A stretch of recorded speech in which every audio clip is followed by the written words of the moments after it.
First rates, and I will just start with the first rates. They will start coming up any second on your screen now. Let's just look at them. Okay, there you go. The first rates for the Sensex and for the Nifty, it is a flat start with a downward bias. No large fireworks on either side. 20% down for IIFL Finance, 17% down for GM Financials. The market breadth in a sense is in a bit of a tizzy. That I think is evident. Small and mid cap stocks have started correcting. The block deal in Zomato I think is over. It is evident in the way how the stock is moving and how volumes for the stock are moving. You've got the block deal I think in Samvardhana, Motherson Sumi, that's also been done. ICICI Bank off to a flat start. HDFC Bank flat start. BHEL big move on Monday, 2% higher. And then if one looks at Bajaj Finance is also trading with a bias which is on the downside. So not all NBFCs are down, but anything which has got to do with cross-holding in Tata Sons, whether it is Tata Motors, Tata Chemicals, Tata Power, Indian Hotels, that entire pack now is quite active both in terms of volumes and also in terms of sudden price discovery. Okay, just want to check in on the Bajaj twins as well after yesterday's mammoth move. Today, in some sense, it's a bit of stability. Bajaj Finance down just 0.5%. Bajaj Finserv at about 15.45. That's where it's stabilizing. Let's move right on then and see what Coal India is up to as well.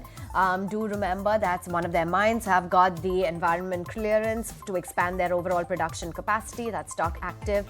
You've got Samil as well. Remember as well the fact that Sumitomo Wiring looking to sell about a 4% stake via that block.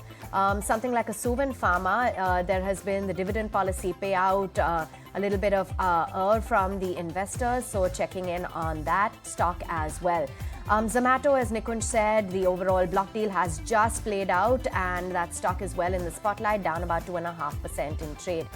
Meantime, Havells is looking to expand their product portfolio with the introduction of kitchen appliances. That's stock in news today.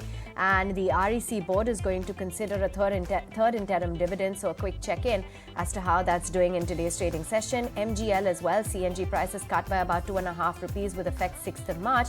So that's stock 2 in the spotlight. But yeah, flattish for the markets across the board. No big movers on the frontline indices as such. It's IT that's in a bit of a rough spot. Reliance Industries flattish but with a positive bias. Bajaj Auto and SBI Life gaining traction. Let's find out then how Naresh is reading into the market open. Naresh, straight off the bat, the small cap index is down 130 points. The frontline index holding on to 22,300. Your views and your first trade? So the view remains same. We are still stuck in the band. We need a much larger dip closer to 22,100, 200, where the risk reward comes in for a fresh buy. So for now, I would wait it out. The small cap still looks okay because relative stocks are there. So the stock which I would go with is GE Shipping. The stock hitting new 52-week highs and all-time highs looks very interesting.